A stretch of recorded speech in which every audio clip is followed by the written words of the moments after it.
Your Honour, if it pleases the court, my name is Mr. Don Morton and I appear on behalf of Mr. Harris in this matter. My plea and mitigation today will initially focus on the offence itself by addressing the relevant provisions of the sentencing guidelines, and then I will deal with Mr. Harris's personal relevant mitigating circumstances. And the aim of my plea and mitigation today, Your Honour, is to persuade the court to impose a high-end community order. Before we go any further, Your Honour, have you had the opportunity to read the pre-sentence report? I'm grateful. Now, Mr. Harris is under no illusion as to the seriousness of this offence, and this is shown by his continuous level of remorse since the commission of the offence itself. And although Mr. Harris did not enter a guilty plea at the first stage of the proceedings, i.e. the plea and trial preparation hearing on the 7th of November, the court and prosecution were nonetheless notified of a change of plea to a guilty plea on the 27th of November, and that a formal guilty plea was entered on the 5th of December before this court. And therefore, I would submit that this entitles Mr. Harris to up to 1/4 of the sentence that the court will be imposing today. The relevant sentencing guidelines for this offence, Your Honour, can be found at page 363 of Blackstone's Criminal Practice Supplement 1. In relation to culpability, I would submit that this offence falls within the lesser culpability category, category C, for the following reasons. No weapon was used during the commission of this offence.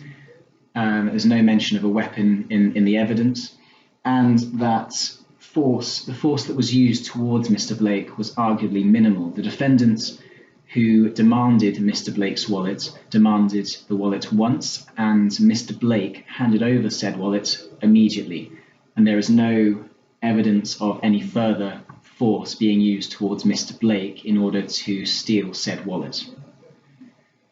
In relation to harm, Your Honour, I would again submit that this offence falls within the lowest category of harm, category 3, for the following reasons. Despite the fact that Mr. Blake has expressed to the prosecution that he was incredibly frightened at the time of the offence, there is no evidence to suggest that Mr. Blake has dealt with subsequent psychological harm, and therefore we must assume that there was either no subsequent psychological harm or that such psychological harm was in fact minimal. And we of course know that Mr. Blake did not suffer any physical harm during the commission of this offence. And therefore the logical conclusion that one should reach is that this offence falls within category 3, column C, which can be seen on page 364, which highlights a sentencing range from high-end community order to 3 years in custody, with a starting point of 1 year in custody. I will now be moving on to the relevant aggravating and mitigating factors. The prosecution have drawn to the court's attention a number of previous convictions, previous antecedents of Mr. Harris, and I would like to address the two most recent.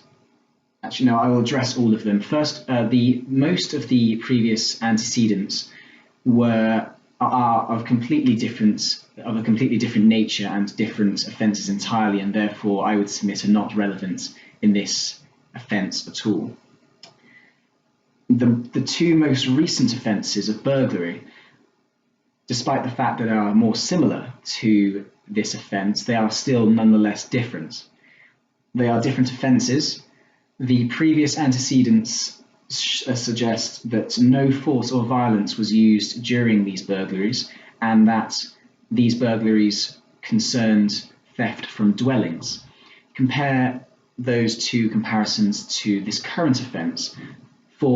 Minimal force was in fact used, and that theft was not involved was not relating to dwellings, but rather to a theft from an individual on the street, and therefore are completely different and provide no evidence of a pattern of offending in this matter. There are a number of mitigating factors that I would like to draw to the court's attention today, the first of which is this, that the evidence suggests that there was a significant lack of planning for this offence. The moment Mr. Blake walked through the underpass that evening was the moment that the defendants decided to rob him. There was no prior planning or contemplation, and this was a purely spur of the moment offence.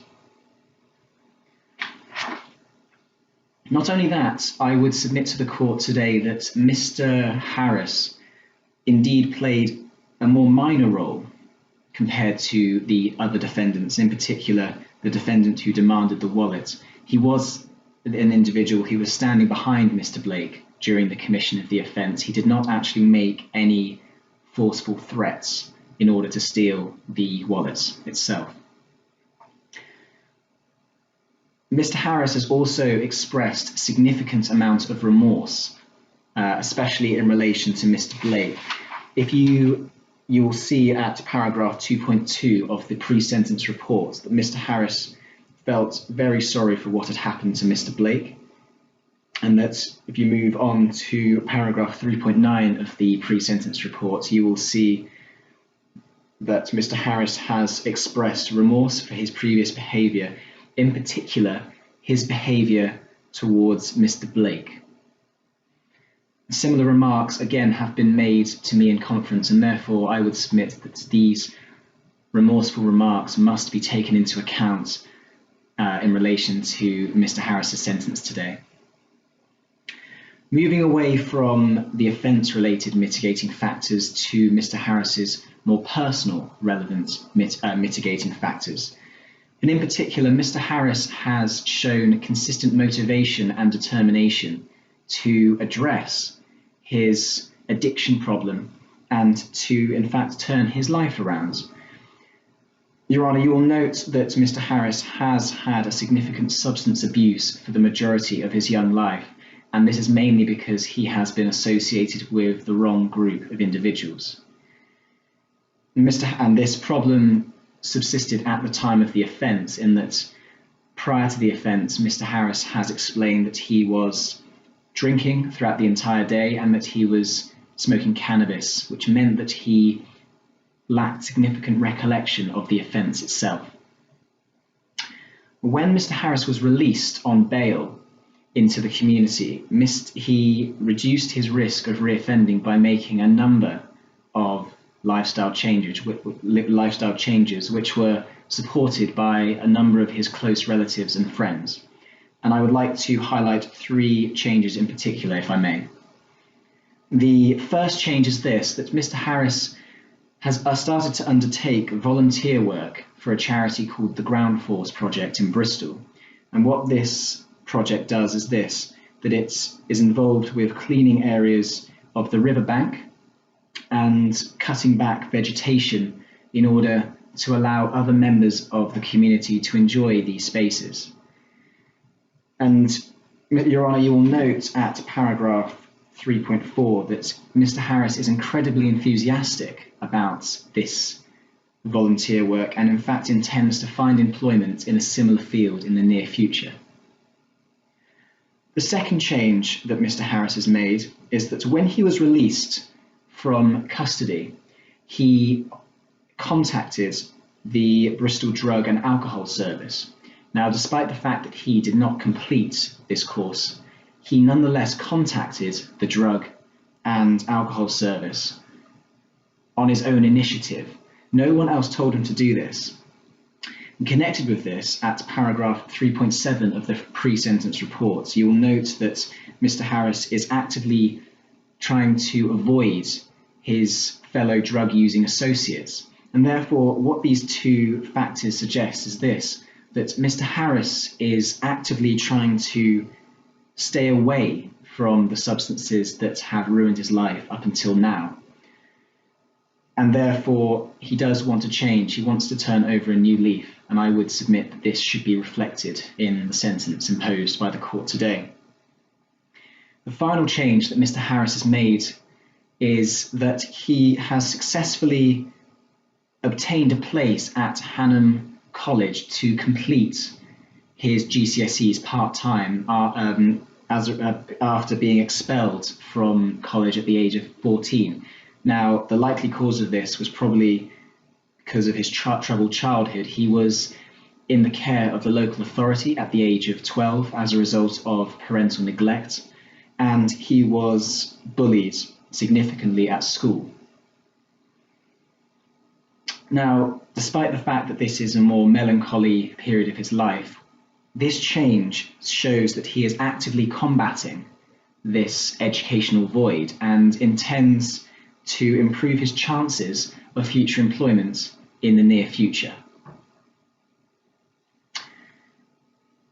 What all these three changes suggest, Your Honour, is that he does want to turn over a new leaf. He has, in fact, maintained this abstination. He has not taken drugs or used alcohol for a long time, and this has, as he has informed me, this is the longest period that he has abstained from using such substances, and therefore does show a significant determination and motivation to turn his life around. I would just like to draw the court's attention to a number of circumstances that subsisted at the time of the offence. Mr. Harris's lifestyle at the time of the offence was chaotic, to say the least. He had no fixed abode. He had been sleeping rough for weeks at the time of Mr. Harris's arrest. He had been begging, drinking, and smoking cannabis with others. He was not in the best place at the time, and therefore was a very low point in his life. And therefore I would ask the court to reflect this in the sentence that it will be imposing today. If the court is in no doubt considering to impose a custodial sentence upon Mr. Harris today, but I would submit that this would have a detrimental effect, not only upon Mr. Harris himself, but to his close relatives and friends. This would shatter the level of stability that is currently in place for Mr. Harris, and would ruin any chances of Mr. Harris developing as an individual within the community. And therefore, Your Honour, I would encourage the court to adopt the sentence that the pre-sentence report suggests at paragraph 5.6, which states that Mr. Harris should be subjected to a 2-year community order with a rehabilitation activity requirement for 24 months and an unpaid work requirement of 200 hours. Unless I can be of any further assistance, that does conclude my submissions, Your Honour. Thank you.